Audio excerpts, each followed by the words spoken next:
Unos la denominaron la Tercera Guerra Servil, otros la Guerra de los Esclavos, y los más la recuerdan como aquella revuelta cuyo líder fue un tal Espartaco. Sin duda alguna, el momento más exigente, más difícil para la época tardorrepublicana romana. Estábamos avanzando hacia las formas imperiales y Roma se debatía en múltiples conjuras, sediciones, guerras fratricidas y sobre todo revueltas de la oprimida clase servil, de los esclavos. En el tiempo de Espartaco, más de 100.000 de estos seres abrumados por el yugo de la esclavitud se sumaron a una propuesta de libertad como jamás se había vivido en aquella República de Roma que pretendía ser imperio universal. Espartaco posiblemente provenía de origen aristocrático, de la familia de los espartácidas, allá en Tracia, y seguramente luchó como fuerza auxiliar en las legiones de Roma. Era un hombre inteligente, lúcido y muy sereno, justo decían.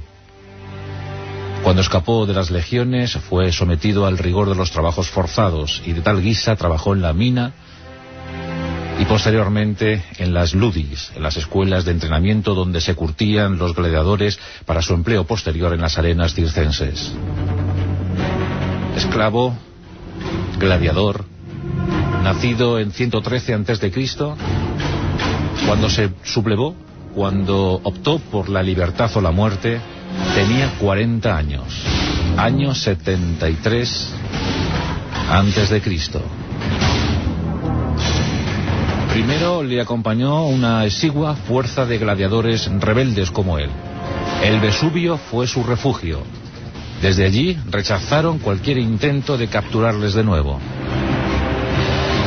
Y lo que era una pequeña fuerza de choque con las armas de los gladiadores se fue convirtiendo poco a poco ante el clamor, ante el canto de libertad emanado desde la garganta de Espartaco en un ejército de irregulares como jamás se había visto.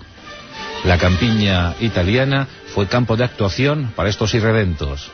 Y los que en principio fueron decenas, poco a poco se convirtieron en miles, en decenas de miles, en 100.000 finalmente. Por más cohortes, por más legiones que enviaba la temerosa Roma, no podían sojuzgar el ánimo de aquellos valientes, de aquellos hombres entregados a la causa de la libertad. Y durante 3 años los esclavos, los hombres de Espartaco, sembraron el pánico en las villas romanas, en las ciudades y en las mismísimas puertas de Roma.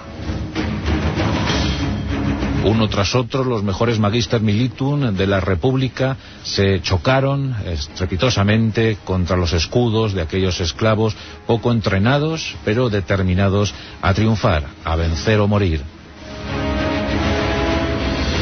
Y al fin, el hombre más importante, más influyente de Roma, Marco Licinio Craso, nacido en 115 a.C., era apenas 2 años mayor que el propio Espartaco, decidió tomar aquel asunto tan difícil con sus propias manos. Tenía dinero más que suficiente para armar ejércitos, era un hombre de prestigio acreditado, era un hombre que secretamente había sustentado los intereses, las ilusiones políticas de un tal Cayo Julio César, llamado a ser el diseñador, el arquitecto del inminente imperio romano. Marco Licinio Craso era un hombre muy dado también a los placeres, gustaba mucho del arte de la guerra, un hombre de mundo. Y diseñó un plan de ataque para acabar con el peligro de Espartaco y sus hombres. Marco Licinio Craso quería o pretendía reunir 3 fuerzas de combate, 3 contingentes que en total sumarían 120.000 hombres, unas 20 legiones, prácticamente todo de lo que disponía Roma para su expansión en la República y su defensa. Pero no fue necesario unir las 20 legiones. La disensión cundió en las filas de los esclavos y algunos lugartenientes galos de Espartaco decidieron dejar a su jefe. Después de 3 años de guerra, 3 años de ilusión por Italia, querían escapar a Grecia, querían escapar a la Galia Trasalpina, a diferentes sitios donde dispersarse, donde fundirse con el paisaje. 30.000 hombres se segregaron de la fuerza principal de Espartaco y fueron derrotados. Al Tracio le quedaban 80.000 hombres en armas, 80.000 hombres dispuestos a luchar hasta el fin.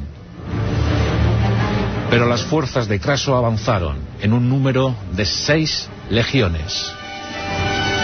La mejor maquinaria bélica de la época, hombres entrenados casi como máquinas de matar. Las 6 legiones se iban a enfrentar a los 80.000 irregulares de Espartaco. Ocurrió en la región de la Apulia, cerca del río Sílaro. Espartaco, en un gesto dispuesto a dar ánimos a sus hombres, sacrificó con su espada su caballo. No quiso montar a caballo, quiso combatir a pie en compañía de sus soldados. Dijo que si ganaba en la victoria, si ganaba en la guerra, dispondría de miles de caballos. En cambio, si perdía, no le harían falta más. Por tanto, desenvainó su espada y hombro con hombro, en compañía de sus hombres, avanzó al campo de batalla. La lucha fue feroz, pero la disciplina, el entrenamiento y los grandes militares que dirigían aquellas 6 legiones dieron buena cuenta de Espartaco y los suyos.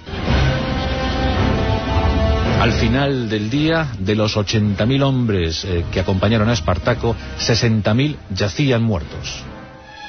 6.000 fueron apresados y el resto escapó a duras penas, en grupos que llegaron hasta los 5.000 y que fueron siendo cazados paulatinamente en su marcha hacia el norte de Italia. El sueño había muerto, el sueño acabó. ¿Qué fue de Espartaco? Nunca lo sabremos. Se supone que murió en combate. No se encontró su cadáver. Otros aseguran que fue crucificado en el escarmiento posterior, pues Craso, Marco Licinio Craso, quiso que todo el mundo se enterase de lo que le podía ocurrir en caso de sublevarse ante el poder de Roma. Y desde Capua hasta Roma, 6.000 crucificados. Algunos sospechan que Espartaco fue crucificado entre ellos, pero como digo, nunca lo sabremos. Sí, sabemos en cambio qué pasó con la mujer de Espartaco y con su hijo de escasos meses. Se llamaba Varinia y era bellísima. Había dado a luz hacía muy poquitas semanas al niño, el primogénito de Espartaco, y había sido capturada por Craso. Los legionarios condujeron a la mujer de Espartaco ante Craso. Y aquí tenemos uno de esos detalles que marcan la historia de las naciones.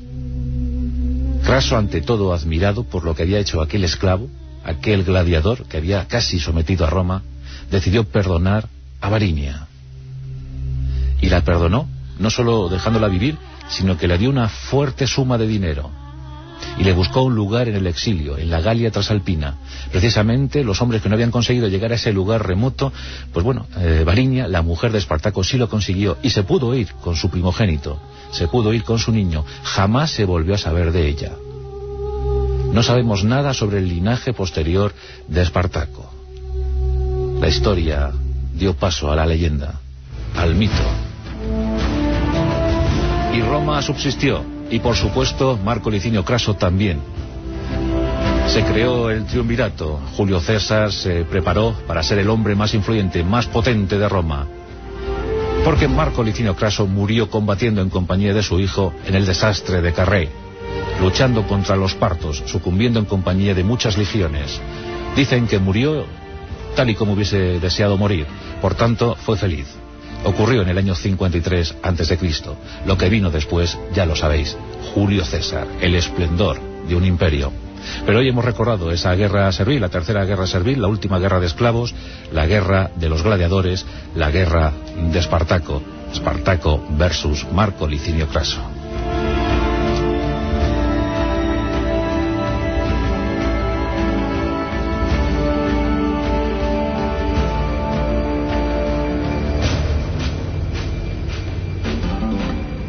La Rosa de los Vientos, con Juan Antonio Cebrián, en Onda Cero.